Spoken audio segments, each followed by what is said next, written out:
terkait alasan nggak datang ke sidang hari ini seperti apa Pak? Semuanya sudah kita berikan kuasa kepada tim kuasa hukum, baik untuk mediasi maupun untuk urusan gugatan perkara. Jika nanti lanjut mediasi selesai lanjut ke persidangan, apakah nanti akan datang? Kalau diperlukan. Pun akan juga membawa ijazah? Kalau diperlukan. Di sidang mangkir, nunjukin ijazah nggak mau, giliran gunting pita, paling depan. Memang dia nggak punya ijazah UGM, ya, nggak punya, itu bodong itu dari Pramuka Senen itu paling diproduksi. Ya teman-teman semua, setelah beberapa kali Pak Jokowi tidak menghadiri sidang ijazah di PN Solo ya teman-teman semua, dan beliau pun akhirnya buka suara gitu ya mengenai hal itu, dan wartawan menanyakan kenapa kok Bapak tidak hadir gitu. Tapi kalau menurut gua jawaban dari Pak Jokowi ini justru blunder ya teman-teman semua, karena beliau pernah mengatakan bahwasanya akan hadir dan akan menampakkan, memperlihatkan ijazahnya ketika pengadilan menyuruhnya gitu.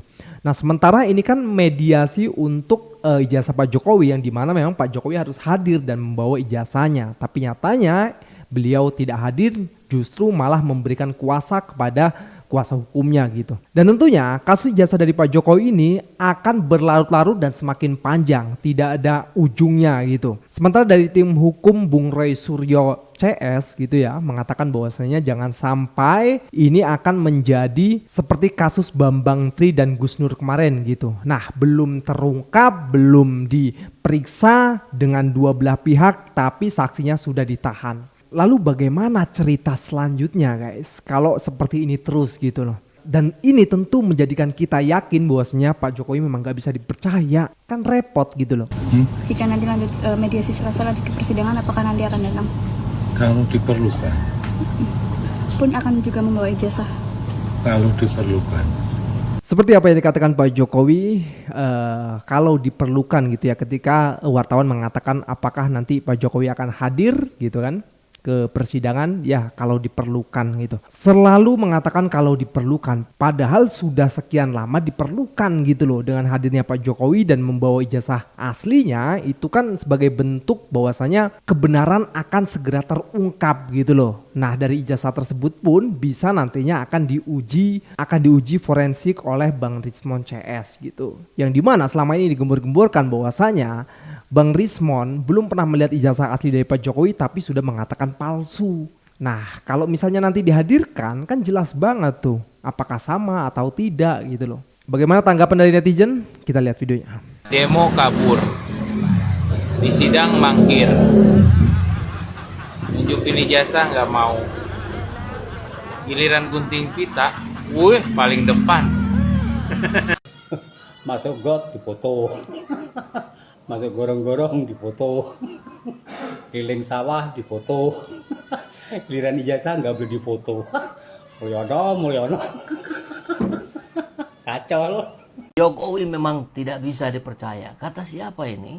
Kenapa tidak bisa dipercaya? Karena sudah ketiga kalinya tidak hadir dalam sidang mediasi soal dugaan ijazah palsu di Pengadilan Negeri Solo. Kalau kemarin yang pertama atau yang kedua gitu ya, Jokowinya ke Vatikan diutus oleh Pak Prabowo.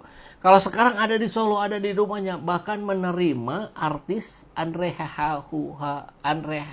Hehanusa ya. Sempat nyanyi-nyanyi juga tuh di depan rumahnya. Pada saat itu Pak Jokowi mestinya menghadiri mediasi di Pengadilan Negeri Solo. Jokowi memang tidak bisa dipercaya, dia kembali berbohong. Sebelumnya dia mengatakan dia hanya akan menunjukkan ijazahnya di depan hakim. Nah, ternyata ketika dipanggil oleh hakim nggak datang. Apa itu hanya berlaku dalam kasus yang dia sebagai status pelapor gitu? Kalau ini kan terlapor Jokowinya gitu.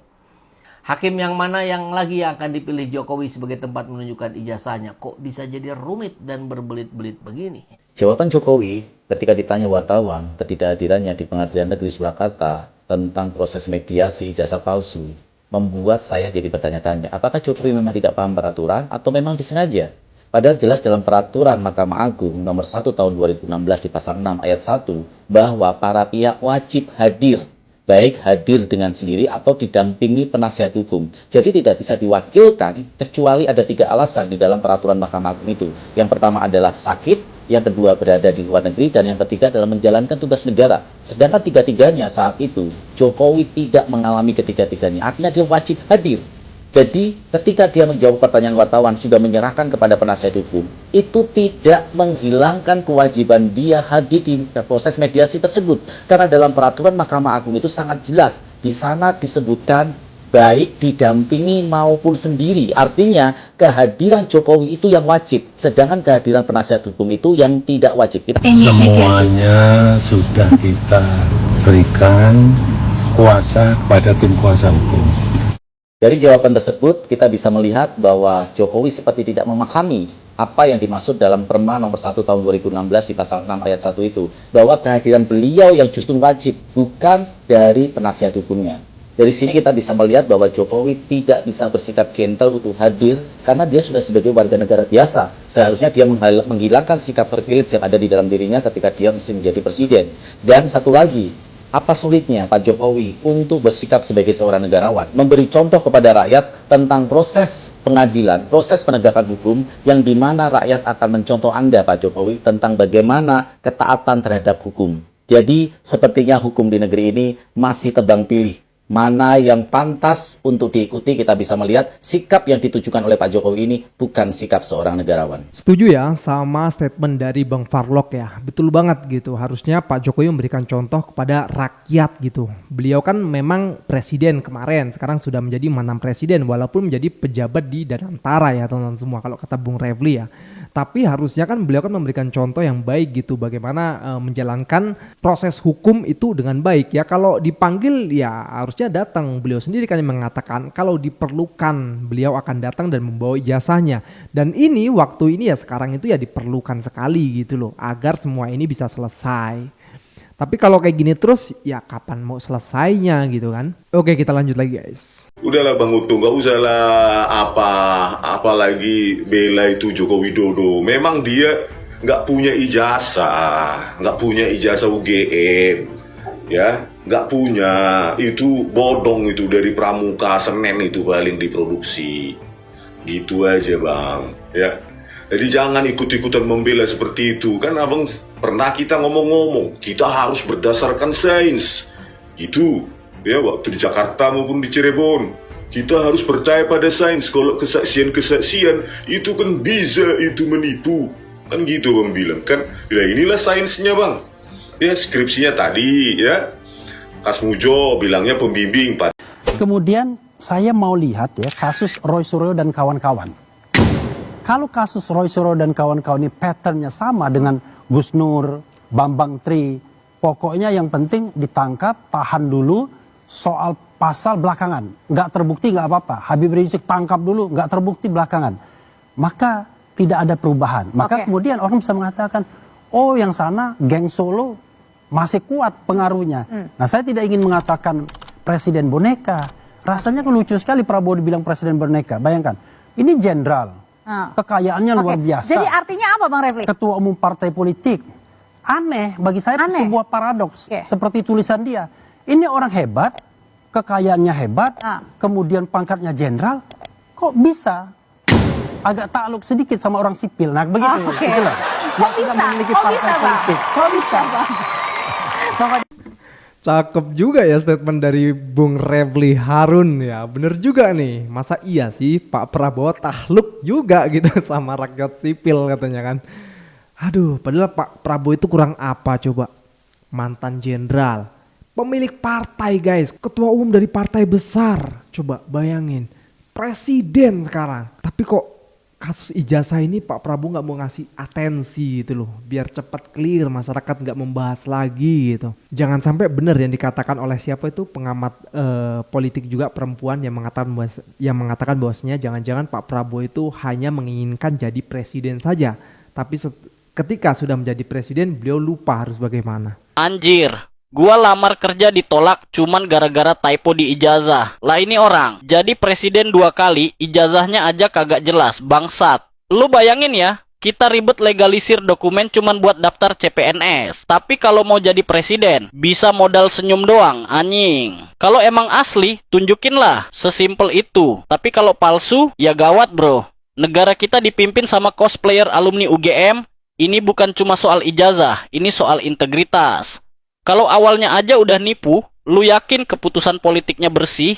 Atau jangan-jangan semua juga scam? Pantek. Terakhir, jangan bilang rakyat ribet. Karena kita juga nggak nyuruh kok jadi cum laude. Tapi setidaknya, pemimpin negeri tuh harus kredibel. Dan kita pengen dipimpin sama orang yang beneran qualified, bukan yang lulus karena ngisi formulir pendaftaran doang. Bangsat. Follow gua buat info menarik lainnya.